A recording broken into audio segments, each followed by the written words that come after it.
ইসলামের শত্রুরা হুঁশিয়ার সাবধান, কোরআনের শত্রুরা হুঁশিয়ার সাবধান, ইসলামের শত্রুরা হুঁশিয়ার সাবধান। শুরুতে একটা কথা, আমার ড্রাইভার যেখানে আছেন ভাই, যত দূর গাড়ি নিয়ে আসা যায় এটা মেরে ফেলবে আমাকে একেবারে। গাড়িটা নিয়ে আসেন, আসার সময় যে ধাক্কা খাইছি এটা ঠিক না। এটা হচ্ছে পরিবেশ রাখতে হবে, কমিটি বিন্দুকে দুই হাত দিয়ে দুই পাশে থাকতে হবে। আমার এই অবস্থা আজহারে আসলে কি হতো আপনি চিন্তা করেন। প্রিয় ভাইয়েরা, এটা কোরআনের ভালোবাসা, দ্বীনের ভালোবাসা, অহংকারের কিছু নাই। তবে আপনারা ট্রাই করবেন নিরাপত্তা সুনিশ্চিত করতে। রাজি আছেন তো ইনশাআল্লাহ? আমি শুরু থেকে দেখতে পাচ্ছি বিশৃঙ্খলা অনেক বেশি, বাট কি করবো, ভালোবাসাতে ধমক দিতে পারতেছি না আর কি। হ্যাঁ, আপনারা বিশেষ করে সাউন্ড আর করেন না, আর লেফট সাইডে আপনারাও সাউন্ড করেন না। এখানে আমি ধমক দেওয়ার জন্য আসি নাই। যুবকরা মানেই তো আসিফ হুজুরের ভালোবাসার জায়গা। তো ভালোবাসার মান রাখতে চাইলে চুপচাপ থাকতে হবে শেষ পর্যন্ত। রাজি আছেন তো সবাই ইনশাআল্লাহ? আমার বিশ্বাস ছিল যে আরবি খুতবা শুরু হতে হতে সোনামণি এটা আসলেই নতুন নাকি রে, বসে পড়ো বসে পড়ো বাবু, বসে পড়ো বসে পড়ো। আল্লাহ কবুল করো, সকলে আমরা পড়ছি আমিন। আজকে আমি যা দেখতে পাচ্ছি ডানে বামে সামনে পুরো জায়গাটা হাজার হাজার যুবক দিয়ে ভরপুর হয়ে গিয়েছে। এটাই প্রমাণ যে আগামীর দেশ হবে ইসলামের বাংলাদেশ, কোরআনের বাংলাদেশ। আমাদের প্রিয় ভাই শহীদ আবু সাইদকে আজকে আমি স্মরণ করছি।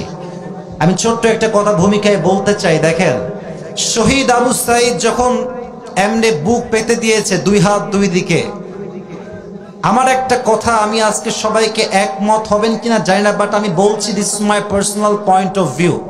যদি কোনো পুলিশ তাকে হটায় দিত ভালোভাবে ভদ্রভাবে, সে ভদ্র মতোই সরে যেত। কিন্তু যখন পুলিশরা ওপেনলি মিডিয়ার সামনে গুলি নিক্ষেপ করেছে, তখন ছাত্র জনতার মাঝে রক্ত গরম হয়ে গিয়েছে। যুবক ভাই, আল্লাহ আসমান থেকে তখনই ফয়সালা করে দিয়েছেন জালিমের পতন। আমি আল্লাহ নিশ্চিত করলাম, কে পারবি ঠেকা এবার। আমাদের কথা একটা, আমরা যুদ্ধ চাই না, মারামারি চাই না, কতল চাই না, আমরা শান্তিপ্রিয় মুসলমান। বাট কথা একটা, যদি কেউ আমাকে অ্যাটাক করতে আসে, ইসলাম আমাকে শিখিয়েছে আমাকে ডিফেন্স অ্যাটাক করতে হবে নিজেকে বাঁচাবার জন্য। অতএব আমি একটা কথা আজকে ওপেনলি নীলফামারীতে বলছি, যুবক ভাইরা, আপনারা একমত হলে জোরে সোরে ঠিক বলবেন, নয় চুপ থাকবেন। আমরা আগামীতে এই মাতৃভূমিতে নারীকে আর কোনো ক্ষমতাতেই দেখতে চাই না। আমরা ইসলামী দলকে ক্ষমতায় দেখতে চাই। কোরআনের রাজ আমাদের কায়েম করতে হবে। যুবক ভাইরা, কারা কারা যদি হাত তুলে আল্লাহকে দেখা দাও।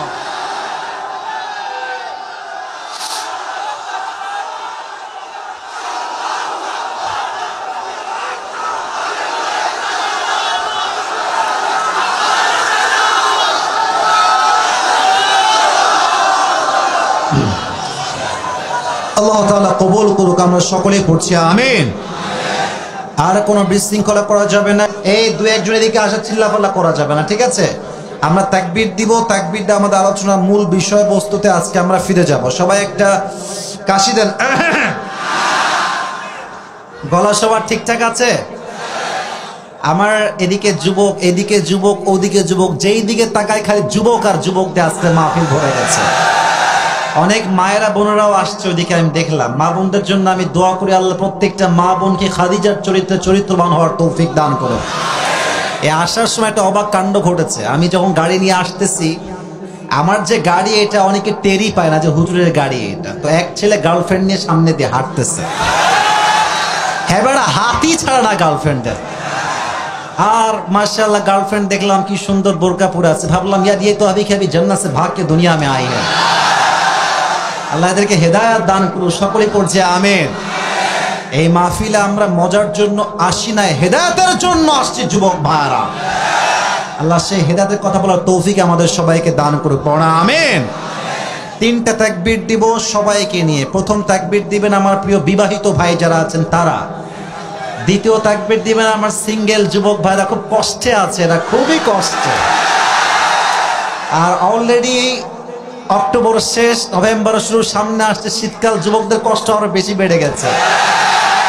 আমার আব্বা জান যারা আছেন সময় থাকতে বিয়ে দেন, ধরা খেলে কিন্তু লাভ হবে না। ধরা খাওয়ার আগে হালালে আসতে হবে যুবক ভাইরা, ঠিক কিনা?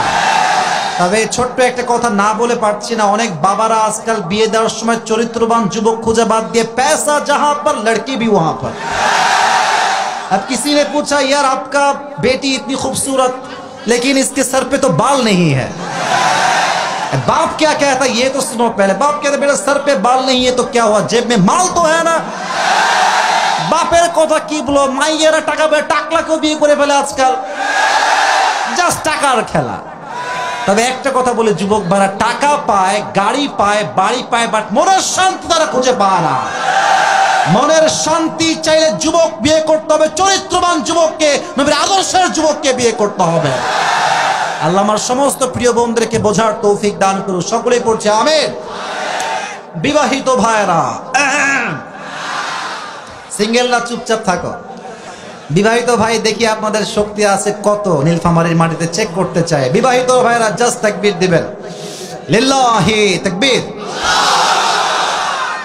মাশাআল্লাহ, ভেরি ওয়েল, মোটামুটি চলে। এবার সিঙ্গেলরা কাশি দাও। সিঙ্গেলদের কাশিতেই বিবাহিতরা ফেল। আচ্ছা সিঙ্গেলরা একটা তাকবীর দেন, লিল্লাহি তাকবীর। বিবাহিতরা 80 নাম্বার কাউন্টে ফেল। এবার আমরা সবাই মিলে তাকবীর দিয়ে তাফসীরের দিকে যাব। সবাই একটা কাশি দেন, এমন একটা তাকবীর দিবেন স্টেজ ভেঙে আমি নিচে পড়ে যাব। জোরে সোরে তাকবীর দিবেন, লিল্লাহি তাকবীর। আল কোরআনের আলো ঘরে ঘরে নয়, সংসদে জ্বাল। এটা না জ্বললে এদেশে সুদ ঘুষ বন্ধ হবে না, জেনা বন্ধ হবে না, বাটপারি বন্ধ হবে না, ডাকাতি বন্ধ হবে না, ঘুষ বন্ধ হবে না, যুবকরা সঠিক পথে ফিরে আসতে পারবে না। Let's try again. সবাই বলবেন সংসদে যাও। আল কোরআনের আলো, আল হাদিসের আলো, কোরআন হাদিস যেখানে, আলেম ওলামা যেখানে, নীলফামারীবাসী যেখানে, ডোমারবাসী যেখানে, আল্লাহ কবুল করুক। আমরা সকলেই মন খুলে পড়ছি আমিন।